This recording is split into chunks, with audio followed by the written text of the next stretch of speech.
discourse on finite element analysis. In our module 5, we were discussing about dynamic analysis. In case of dynamic analysis of structural problems such as bars, trusses, beams and triangular elements, as I said in our previous lecture, we should know the mass matrix. Coming for the mass matrix, for dynamic analysis, one can use two varieties of mass matrix. One is consistent mass matrix and another one is lumped mass matrix. Coming for the consistent mass matrix, as the name itself indicates, these mass matrix are derived with the help of shape functions. And the results obtained by using the consistent mass matrix are more reliable in terms of natural frequencies and mode shapes. Whereas the lumped mass matrix are very easy to solve and the number of equations obtained by using the lumped mass matrix are less compared to the consistent mass matrix. Whereas to obtain the lumped mass matrix, we will divide the entire mass of the structure and we will keep the mass as equal distribution on either nodes of an bar element or truss element or beam elements which we are analyzing. Therefore, the lumped mass matrix is a diagonal matrix, whereas the consistent mass matrix is derived with the help of the shape function, which is almost similar to the stiffness matrix which we have already derived by using the shape functions. Let us derive the consistent mass matrix for bar element, truss element, beam element and triangular element in this lecture.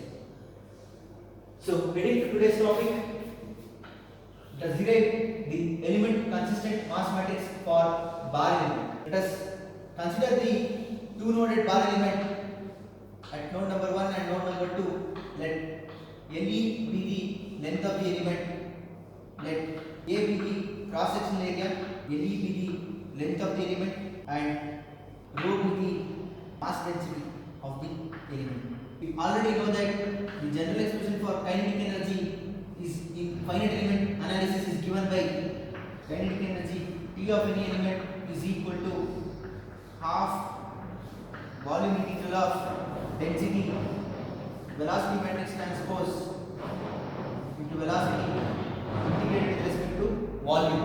Half volume integral of density velocity matrix transpose times the velocity integrated with respect to volume. Now we already know that velocity matrix is nothing but shape function into nodal velocity matrix. If I take the transpose of this global velocity matrix, I will get transpose of the nodal velocity matrix into transpose of the shape function. Substituting these two values in the expression for kinetic energy, I will get the equation for kinetic energy as half volume integral of density times q dot transpose n transpose n q dot d. Now rearranging the terms to get the standard equation, I will get q dot transpose volume integral of density times shape function matrix transpose into shape function integrated with respect to volume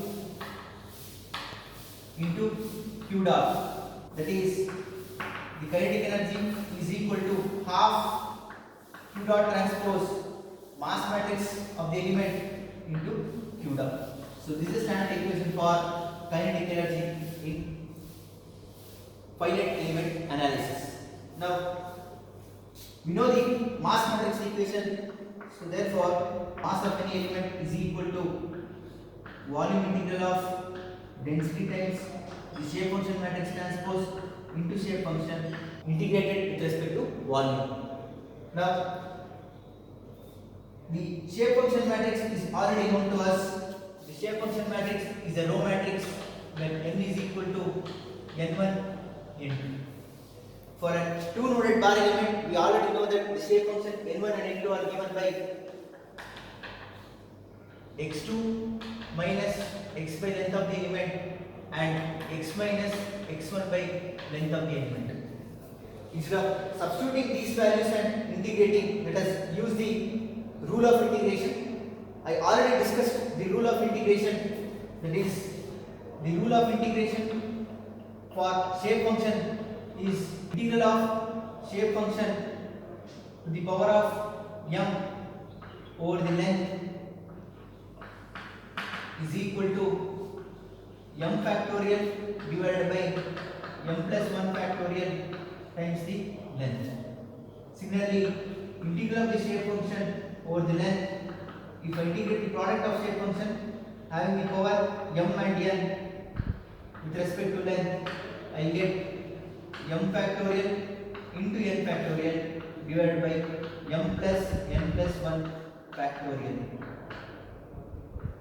into length of the element.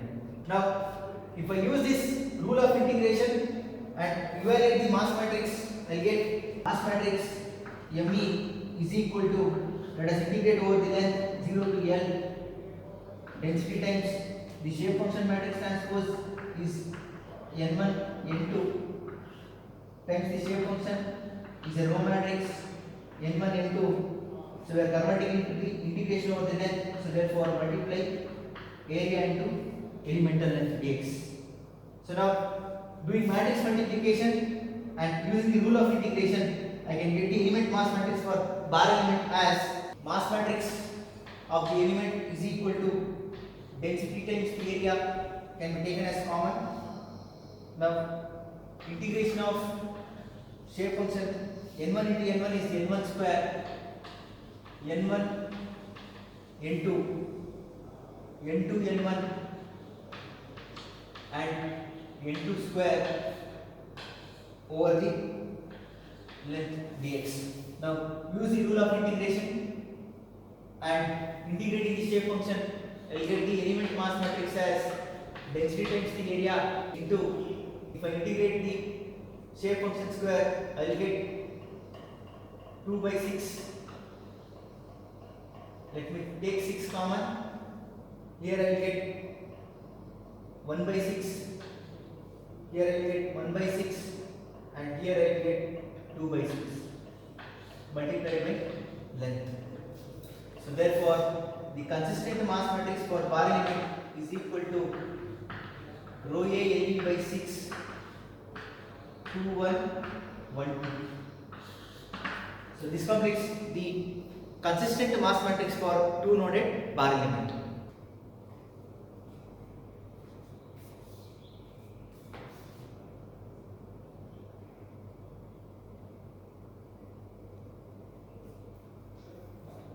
Now, let us derive the consistent mass matrix for truss.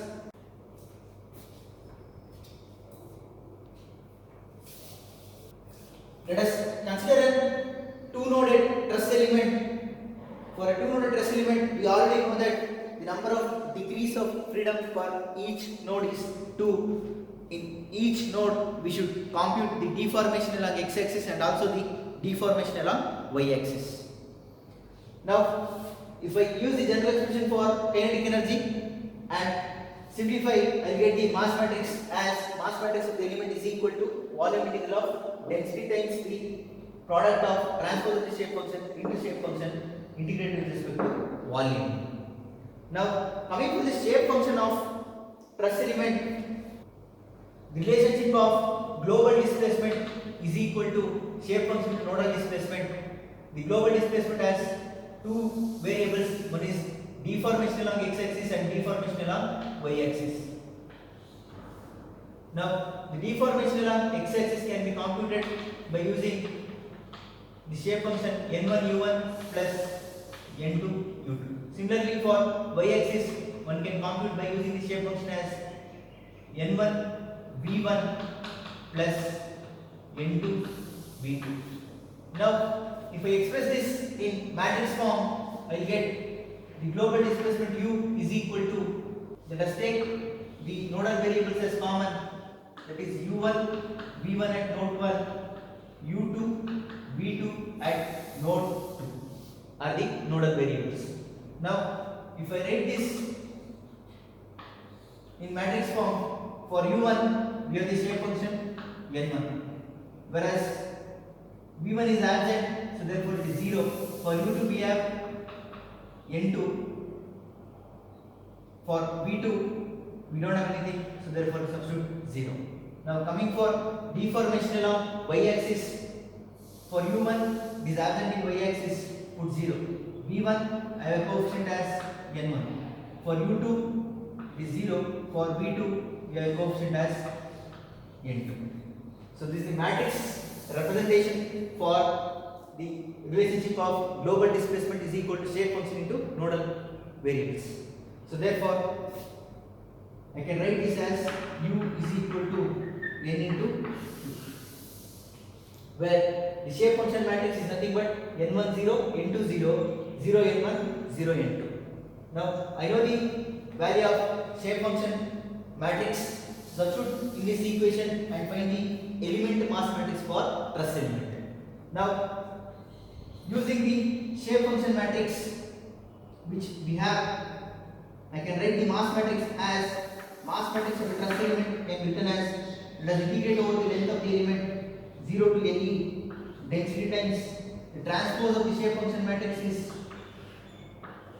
N1 0, N2 0, 0 N1 0 N2 multiplied by the shape function, that is N1 0, N2 0, 0 N1 0 N2.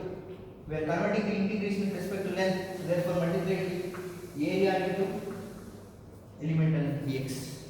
Now if I do the integration and apply the rule of integration which I have discussed by deriving the mass matrix for bar element, I will get the element mass matrix for truss element as mass matrix for truss element is equal to, let us take common factors as density times the area. Now integrating over the length, I will get the product of these two matrices as N1 square 0 N1 into 0. Similarly we have 0 N1 square 0 N1 into. Now we have N1 into 0 N2 square 0. Finally we will get 0 N1 N2 0 N2 square should be integrated with respect to x. So now applying the rule of integration which I have discussed by deriving the element mass matrix for bar element for N1 square, the integration will be 2 factorial divided by 3 factorial multiplied by length. So therefore taking the 3 factorial common, I will get the element mass matrix for truss as rho A L by 6 2 0 1 0 0 2 0 1 1 0 2 0 and finally the last row is 0 1 0. So this is the element mass matrix for two noded truss element.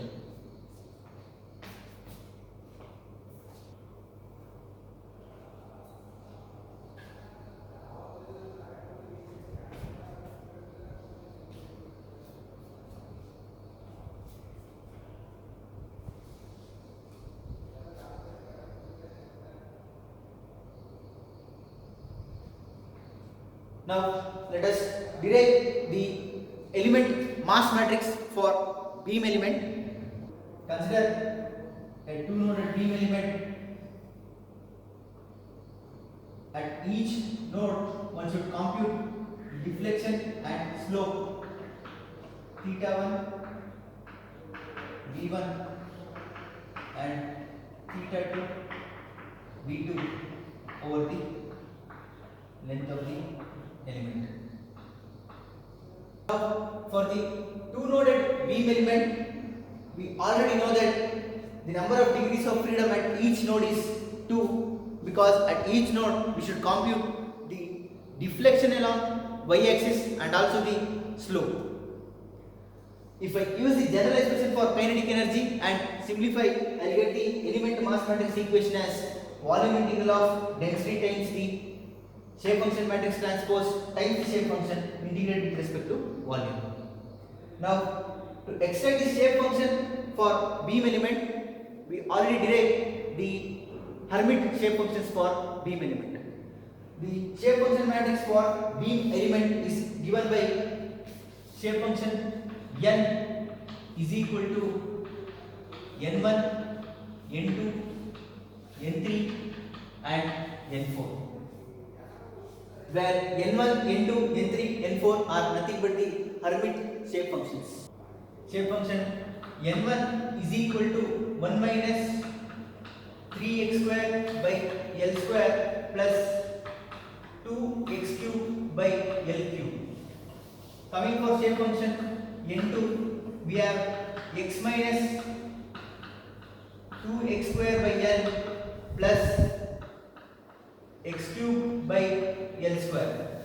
Coming for shape function n3, we know that the Hermite shape function n3 is given by minus 3x square by L square minus, it is plus 3x square by L square minus 2x cube by L cube. And finally the shape function n4 is given by minus x square by L plus x cube by L square. Using these shape functions for beam element, which is nothing but Hermite shape function, and substituting for this equation and integrating, I will get the element mass matrix as element mass matrix is equal to, let us take density times area common. I should integrate over the length transpose of the shape function, that is n1, n2, n3, n4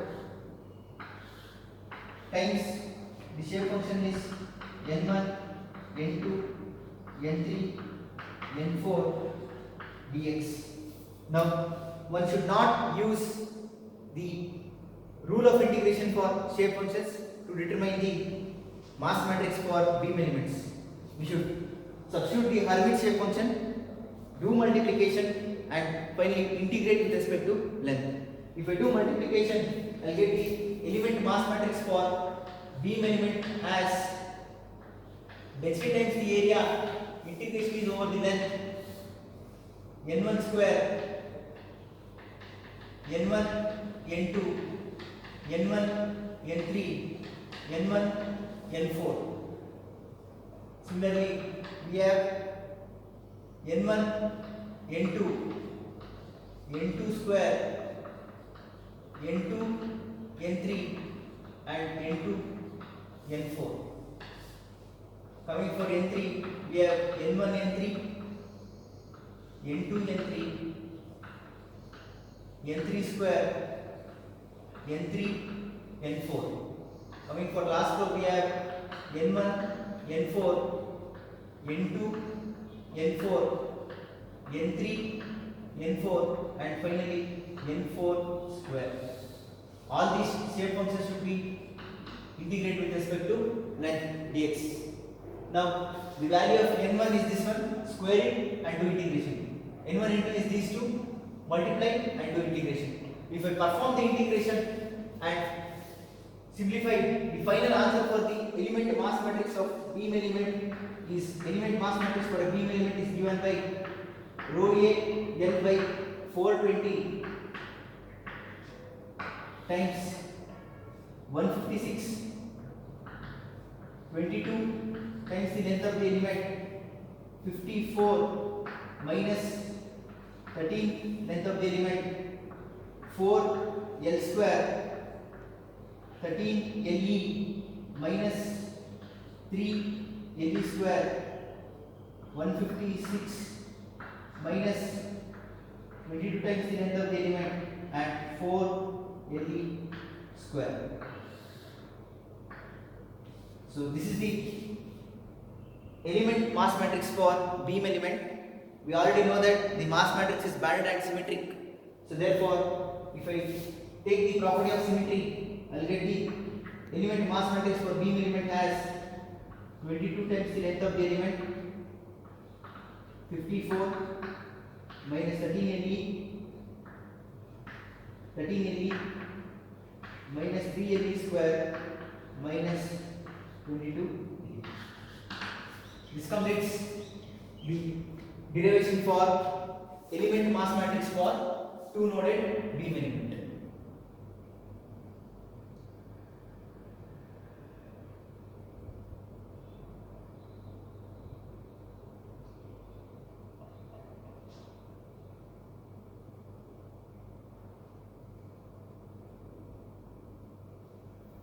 Now let us derive the element mass matrix for triangular element. If we derive the element mass matrix for triangular element, we will get the consistent element mass matrix for triangular element as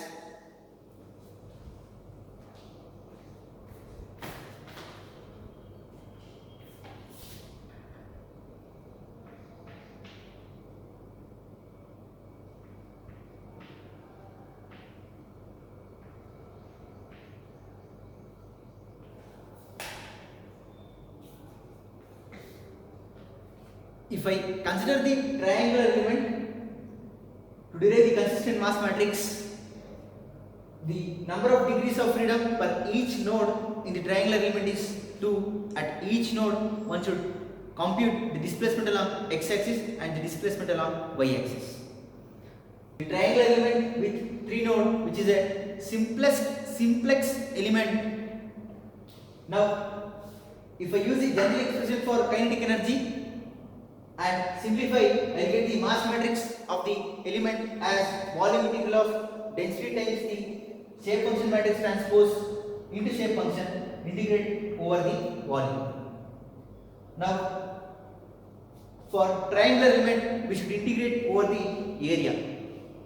And also, what is the value of shape function matrix is the question.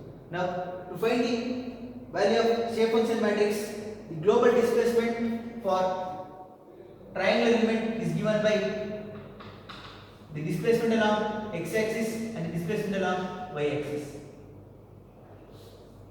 Now, the displacement along x-axis can be calculated by using n1 u1 plus n2 u2 plus n3 u3.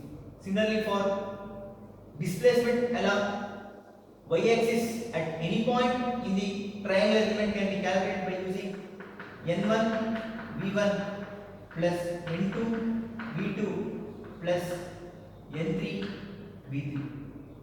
Now, if I represent this in matrix form by separating the shape function and the nodal displacement matrix, I will get the displacement at any point in the triangular element as the nodal displacements are u1 v1 at node 1, u2 v2 at node 2, and finally u3 v3 at node number 3.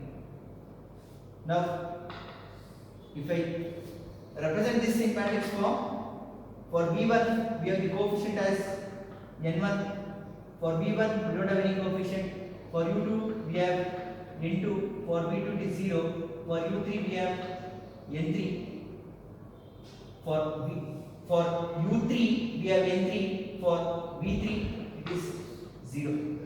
So coming for displacement along y-axis, u1 is 0, for v1 we have shape function n1, for u2 it is 0, for v2 we have shape function n2, for u3 it is 0, for v3 we have shape function n3. So this is of the form the displacement is equal to shape function into nodal variables. So now we determine the value of the shape function matrix. Now use this shape function matrix in this equation and simplify. No need to worry about the value of the shape function n1, n2, n3. For triangular element, the rule of integration holds good, so but we should integrate the shape function over the area. So now if I use this and simplify the mass matrix equation, I will get the mass matrix of the element is equal to, I should integrate over the area of the triangular element, density times the shape function transpose. So transpose of the shape function matrix will be n1 0, n2 0, n3 0, 0 n1, 0 n2 and 0 n3 times the shape function matrix, which is n1 0, n2 0 and n3 0 and 0 n1, 0 n2, 0 n3 should be integrated over the area. So therefore volume can be written as thickness times the area of the element. Now if I do matrix multiplication and simplify, I will get the mass matrix equation as density times the thickness is taken as common. Now integration over the area of the element, I will get n1 square 0, n1 n2 0, n1 n3 0, 0, n1 square 0, n1 n2 0, n1 n3. Next we have n1 n2 0, n2 square 0, n2 n3 0. And next we have 0, n1 n2 0, n2 square 0, n2 n3. Coming for last two, we will get n1 n3 0, n2 n3 0, n3 square 0. And finally we have 0, n1 n3 0, n2 n3 0, n3 square. This should be integrated with respect to area of the element. Now use the rule of integration of shape function over the area. The rule of integration states that using the rule of integration shape function, we know that integration over the area of the element of a shape function to the power of m integrated over the area is given by m factorial divided by m plus 2 factorial 2 times the area. Similarly, integration over the area shape function 1 to the power of m, shape function 2 to the power of n integrated over the area is given by m factorial into n factorial divided by m plus n plus 2 factorial times 2 times the area. Now use the rule of integration and simplifying this equation, I will get the consistent mass matrix for triangular element as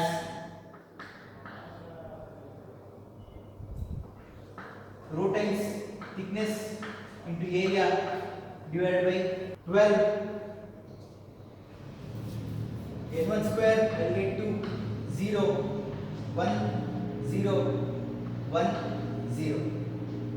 So coming for second row, we will get 0, 2, 0, 1, 0, 1. Coming for row 3, we will get 1, 0, 2, 0, 1, 0. And coming for row 4, we will get 0, 1, 0, 2, 0 and 1. Coming for row 5, you get 1 0 1 0 2 0. Coming for the last row, you get 0 1 0 1 0 and 2. This is the consistent mass matrix for triangular element. So far we have derived the consistent mass matrix for bar element, consistent mass matrix for truss element, consistent mass matrix for beam element and consistent mass matrix for triangular element. The advantage of using consistent mass matrix is the mass and the stiffness matrix both are derived with the help of shape function and they are banded and symmetric. The values of the natural frequency and eigenvalues and eigenvectors obtained by using the consistent mass matrix are reliable and they will give more accurate results. Whereas if I use the lumped mass matrix, the meaning of lumping the mass matrix is nothing but keeping the entire mass, dividing it into two halves, keep one half at node number 1 and another half at node number 2. If I do that, the mass matrix will become diagonal. And this lumped mass matrix simplify the calculations and also the number of equations in dynamic analysis obtained to solve by using lumped mass matrix are less compared to the consistent mass matrix, but coming for the results they are less reliable compared to the consistent mass matrix. Therefore, one should solve the dynamic problems by using consistent mass matrix. If I summarize what we have discussed in today's class, summarizing our discussion, we have used the equation for kinetic energy which is given by half volume integral of density times the velocity transpose matrix times the velocity matrix which is integrated over the volume. Coming for mass matrix which we have used, the mass matrix is obtained by substituting the values of velocity at any point in the element and also the velocity transpose matrix into the kinetic energy equation, and we obtain the mass matrix as half volume integral of density times the transpose of the shape function matrix times the shape function matrix which is integrated over the volume. Coming for rule of integration for shape function, this is a rule of integration if I integrate the shape function over the length. This is rule of integration if I integrate the shape function over the area. And coming for the mass matrix, what we have derived? We have derived the consistent mass matrix for the elements. Coming for the consistent mass matrix of bar element, which we have derived, which is given by rho A by 6 2 1 1 2. For truss element, the consistent mass matrix is rho A by 6 and diagonally we have 2 and it is symmetric. And also this is the consistent mass matrix for beam element which is banded and symmetric, and this is the consistent mass matrix for triangular element which is again banded and symmetric. Finally, as I already explained the difference between the consistent mass matrix and lumped mass matrix. In case of lumped mass matrix, we'll keep the half of the mass at one node and another half of the mass at the another node. So density unit is kg per meter cube. If I multiply volume, I will get mass in kgs. Divided by 2. Keep half at node number 1 and another half at node number 2. So this is the lumped mass matrix. Lumped mass matrix is a diagonal matrix. That's all from this lecture. Thank you.